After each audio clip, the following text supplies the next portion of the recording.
Olivia, obviously a lot of people want to forget about this, but I know this is something you'll never forget. You had just started your journalism career at WYMT when this flood happened. Yeah, I feel like the Lord made his plan for telling me to move to Eastern Kentucky very clear when the flood hit. I had lived here for less than 3 weeks, and I moved here, I didn't know anyone. And so I remember just waking up that day, seeing everything that had happened, and I was absolutely devastated, but I didn't know what to do. And when I quickly got out into the communities, I realized how much love I have for Eastern Kentuckians and how much love they have to give. One story that I told a few days after was the story of a spunky 4-year-old little girl. Her name was Ada. And Ada had lost everything, and she had her toys and her clothes and everything in her house sitting in her front yard. But when she was walking through her house one day, she found a penny. And the words that came out of her mouth were, "I'm lucky." And I don't know how, it'll make me cry. But I remember realizing in that moment how amazing the people here are. Yeah. And one day I was driving down the road, this is another story, I was driving through Knott County and drove past a woman. She was sitting on her front porch, and for some reason I felt like I needed to stop, and I did. And I got out of the car and I started talking to this woman, and she told me she didn't lose anything, but her street, the people around her had lost everything.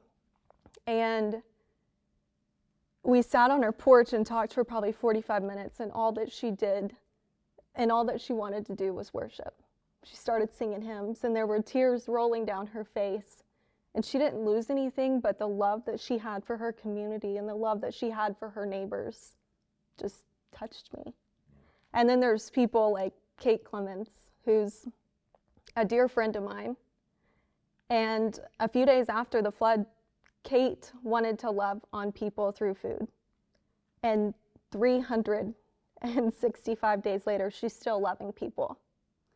So whenever I moved here, in a matter of weeks, I quickly fell in love with the community.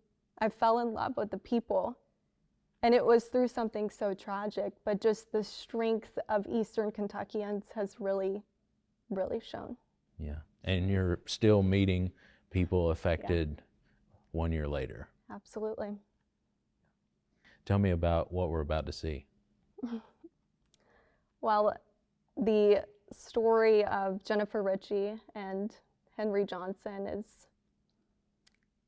it's heartbreaking, but it's a beautiful story of their love. I mean, it's truly their love story, and you wouldn't expect to find that the night of July 28th. It was like every second I would say, "I love you," because I was afraid that I wouldn't get to tell him that. It was on the night of July 28, 2022. We got the alert that it was going to flood. And by the time that we got to the door and the windows, it was already to the porch. There was no escaping. Calling 911 and begging for help.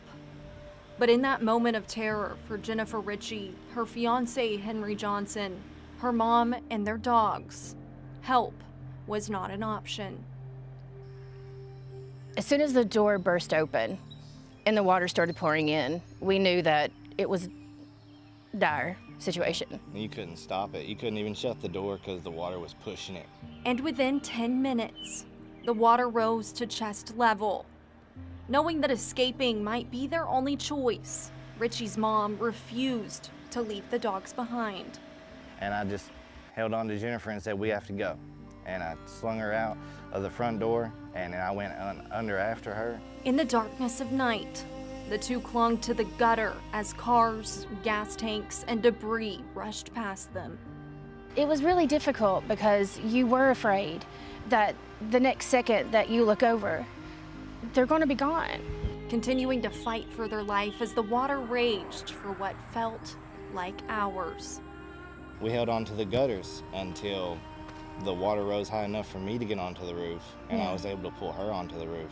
And we still not knowing the situation in the house. If her mom was okay, if the dogs were still okay. We could hear the dogs screaming. And in that moment, Richie assumed her mom didn't make it. I was so afraid that I would look down and, see someone I knew. Screaming out for help as their home was lifted from its foundation, sliding into a power pole.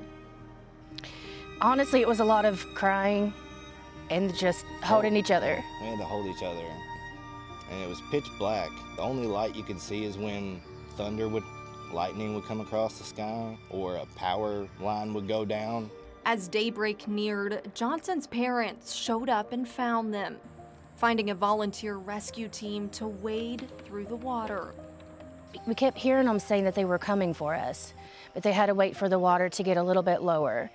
And when they got to us, the gentleman, he's like, we're going to need a ladder. And then he's like, the first thing that he asked is anybody inside? And I said, yeah, my mom. He says, is she okay? I was like, I don't know. Making his way into the home, Richie says she heard her mom's voice, knowing in that moment, everything was going to be okay. I hear a clink on the side of the house, and it's this ladder, and this guy says, come down, and we slowly made our way down the ladder to the mud, and that's all that was left. There was no ground left. It's all mud that we're walking on. Our porch was gone even. I seen it rise up out of the water and pass us by. Wading through the water, strapped to complete strangers, eventually making it to the road above their house.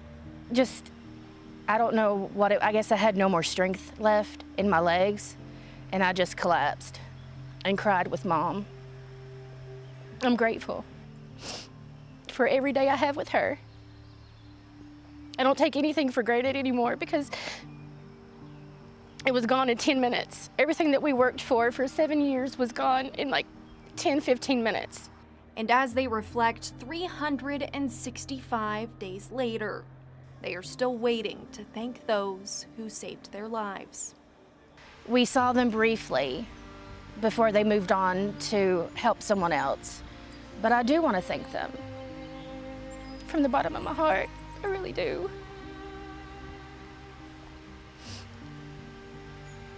We need more people like them, to be honest, willing to risk their life to save a stranger. On a day that changed their outlook on life forever. So I try to live my life with not regretting things, taking things for granted, and just loving the people around me, because you just don't know when they'll be gone. Loving each other more every single day because of the night of July 28th. And I think I told him 1,000 times that I loved him that night.